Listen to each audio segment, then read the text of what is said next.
नमस्कार, मैं हिमांशु कुमार। आप देख रहे हैं भारत लाइव। चिराग पासवान को लेकर जो है बिहार की सियासत लगातार गर्म होती जा रही है। आपको पता होगा कि दिल्ली में बजट सत्र से पहले लोजपा को इनवाइट किया गया था एनडीए की बैठक में, जिसके बाद आपको याद होगा कि हम पार्टी के प्रवक्ता दानिश शिरवानी ने कहा कि अगर उनको शामिल किया जाता है तो हम हो सकता है कि एनडीए से बाहर चले जाएं। फिर जेडीयू का भी बयान आता है कि लोजपा जो है एनडीए का हिस्सा नहीं है। भारत लाइव ने यह खबर आपको सबसे पहले ब्रेक किया था। उसके बाद जो सियासी जो घटनाक्रम है जिस तरीके से बदल रहे हैं, और अब एक बहुत बड़ी खबर आई है, उस खबर को हमने ही सबसे पहले ब्रेक किया था और अब बाबा आपको बताएंगे कि ये घटना जो है किस तरीके से लोजपा के अंदर अब सियासी भूचाल मचाने वाला है। तो बाबा से जानते हैं कि वर्तमान में बिहार में लोजपा को लेकर किस तरीके से सियासी भूचाल मचा हुआ है, खुद लोजपा के अंदर क्या कुछ चल रहा है बाबा। हिमांशु, सबसे पहले तो बिहार में लोजपा की स्थिति क्या है इस पर चर्चा जरूरी थी जी। ये चर्चाएं हमने लगातार की है। उसके बाद अचानक से फिर जो एक सीट जीत करके आया हो और वो चर्चा में आ जाए तो निश्चित रूप से बातें तो जरूर होंगी। बिल्कुल। और इन बातों के पीछे सिर्फ एक ही कारण था जिसने एक विकराल रूप पकड़ लिया जी। पहला तो ये था कि एलजेपी को एनडीए की बैठक में बुलाया गया जी, और खबर यही से शुरू हुई थी। लेकिन इस खबर के पहले तथ्यों को अगर आप देखते हैं तो आपको सीधी तौर पे नजर आएगा कि जो कुछ भी हुआ इस बार के विधानसभा चुनाव में 2020 में, उसको लेकर के एनडीए के घटक दलों में जबरदस्त भिड़ंत था जी। और खास करके इस भिड़ंत के पीछे कहीं ना कहीं एलजेपी खड़ी थी जी। चूंकि एलजेपी लोकसभा के समय में चुनाव लड़ी थी और बेहतर सामंजस्य के साथ बिहार की 40 में से 39 सीटें उन्होंने जीता था जी। जेडीयू का स्कोर थोड़ा सा एक सीट से पिछड़ गया, जी, जी। 100% से नहीं कर पाए, लेकिन बीजेपी और एलजेपी ने 100% अपने रिकॉर्ड बनाए थे। जी, जी। अब ऐसी स्थिति में बीच में एक साल 1.5 साल के अंदर में क्या कुछ हो गया जिसको लेकर के एलजेपी और जेडीयू के तलखियां बढ़ गई, जी। इस सवाल का जवाब ढूंढना होगा जी। और ये सवाल का जवाब आप ढूंढते हैं तो कहीं ना कहीं एक कमी, इसमें एक वैक्यूम जो आया वो था रामविलास पासवान का जाना। जी। असामयिक रामविलास पासवान के जाने से चिराग पासवान बिल्कुल ही एकांत हो गए, अकेले हो गए। लेकिन आपको याद होगा कि मैंने जब उनसे बातचीत किया था करीब 1-1.5 घंटे, हमारी चुनाव के बाद, परिणाम आने के बाद, सरकार गठन के बाद 1-1.5 घंटे हमारी बातचीत हुई थी चिराग पासवान से। इस बीच में उन्होंने बहुत सारी बातें कही। हालांकि उन्होंने बातचीत के दौरान एकदम बिल्कुल इनकार किया कि यह उनका स्वतः डिसीजन था। उनके पिताजी के साथ बातचीत करने का उनके पास 2 ही ऑप्शन था, या तो वो एनडीए के साथ अपनी शर्तों के साथ रहें, सम्मान के साथ उनके सीटें मिले, और दूसरा था कि वो स्वतंत्र रूप से चुनाव लड़ें। तो जब स्वतंत्र रूप से चुनाव लड़ेंगे तो निश्चित रूप से किसी को घाटा, किसी को फायदा हो सकता है जी। ये एक अलग बात है। लेकिन उन्होंने इनकार किया कि इसमें बीजेपी का कोई भी हाथ नहीं था, ये मेरा स्वतः डिसीजन था। इन सब बातों के बाद इस बात को मानने के लिए जेडीयू तैयार नहीं है। जेडीयू खेमे में इस बात को लेकर के जबरदस्त भिड़ंत था। आपने देखा होगा किस तरह से कई मंत्री हार गए हैं जेडीयू के, 40 से ज्यादा सीटें जेडीयू इस बार हार गई है। और इसके पीछे एलजेपी को बताया जा रहा है और योजना भी बताया जा रहा है कि भाजपा होगी। यहां तक कि कई लोगों ने तो खुल करके, कई नेताओं ने खुल करके यह बात नीतीश कुमार के सामने रखा था कि हमारी हार का कारण जो था वो एलजेपी है। जी, जी। और एलजेपी के साथ साथ बीजेपी उससे भी बड़ी है, क्योंकि बीजेपी ने नहीं रोका, एनडीए में रहते हुए एलजेपी को नहीं रोका।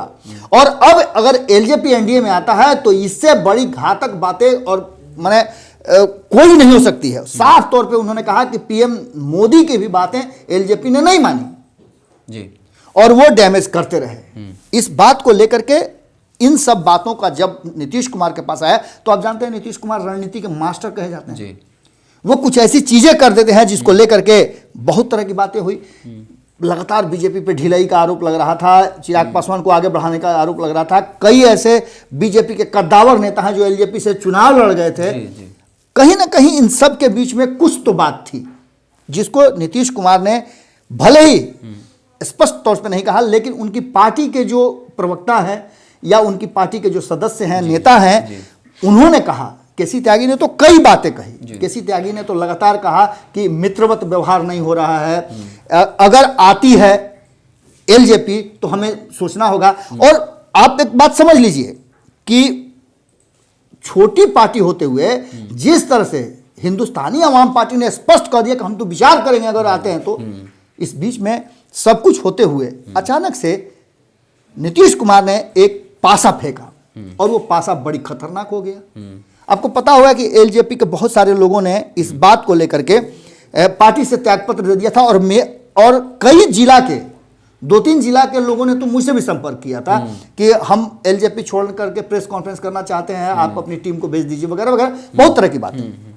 लेकिन इस बीच में जो गेम नीतीश कुमार ने किया और उनकी नई जो संगठनिक टीम बनी है आरसीपी सिंह और उमेश कुशवाहा के साथ, इसने सबसे पहला तो काम किया कि एकमात्र एलजेपी के जो विधायक जीत करके आए हैं उनके ऊपर अपना हाथ रख दिया। उनसे मुलाकात के बाद मामला और टेढ़ा हो गया। इससे पहले एलजेपी बुरी तरह से टूटी थी, कई नेताओं ने एलजेपी से त्यागपत्र दे दिया था। एक बार फिर से एक बड़ी टूट की बात हो रही और भीतर खाने में एक खबर बहुत जबरदस्त चल रही है। हालांकि इस खबर को हम अपुष्ट खबर मानते हैं क्योंकि हमारे पास इसके कोई प्रमाण नहीं है, लेकिन खबरें भीतर खाने में जबरदस्त चल रही है कि कहीं ना कहीं चिराग पासवान के साथ उनके भीतर ही भीतर और परिवार के लोगों के बीच भी एक सामंजस्य की कमी हो गई है।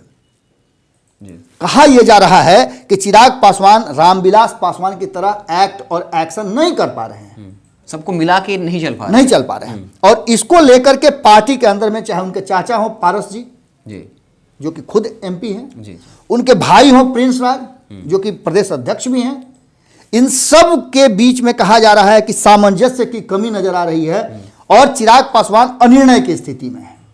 ऐसी स्थिति में खबरें तो यहां तक आ रही थी कि ये एलजेपी को ही चिराग के हाथ से हस्तांतरित कर लेंगे। अच्छा।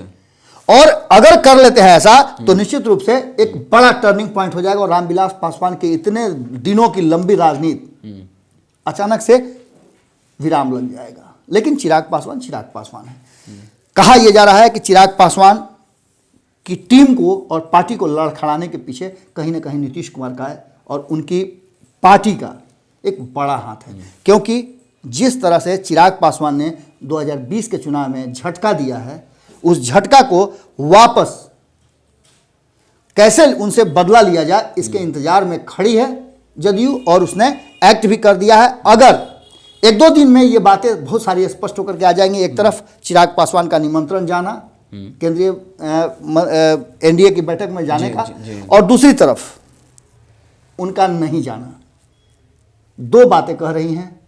और इन 2 बातों को आपने देखा होगा किस तरह से संपादक नवनीत मिश्रा जी ने पूरी घटनाक्रम को एक अलग ढंग से प्रस्तुत किया है। अगर आपने नहीं देखा है तो आप पीछे जाके देख सकते हैं। लेकिन फैक्ट यही है कि कहीं ना कहीं चिराग की पार्टी के अंदर जो भीतर ही भीतर घमासान मचा हुआ है, इसमें पार्टी लड़खड़ाने की स्थिति में कहा जा रहा है कि पूरी तरह से लड़खड़ा गई है। और लड़खड़ाने के साथ साथ इसके पीछे कहा जा रहा है कि बड़ी रणनीति है और रणनीति में कहीं ना कहीं चिराग पासवान के हाथ से पार्टी का जो डोर है वो धीरे धीरे छूटता जा रहा है।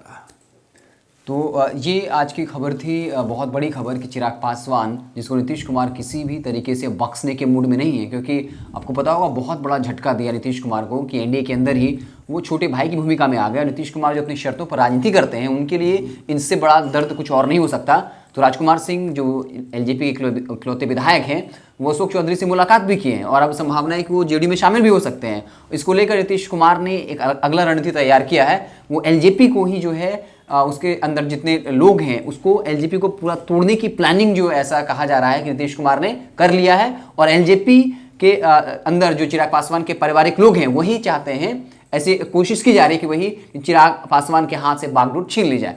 तो आज के इस खास खबर में बस इतना ही। आप जुड़े रहें भारत लाइव के साथ, हम आपको पल पल की खबरों से लगातार अपडेट करते रहेंगे। बहुत बहुत धन्यवाद। अगर ये वीडियो पसंद आई और वह बिहार के राजनीति और बिहारियत से सरोकार रखेनी तो सब्सक्राइब बटन दबा के चैनल के सब्सक्राइब कर ली। ओजे एगो घंटी बा, ओकरा बटन दबा देला से कुल सटीक और मारक खबर रुआ मुफ्त में मिल जाई। अगर रुआ पत्रकारिता के हमनी के नया प्रयोग में सहयोग कर चाहतानी तो ज्वाइन बटन दबा दी। पेटीएम नंबर नोट कर ली 9386816700। धन्यवाद।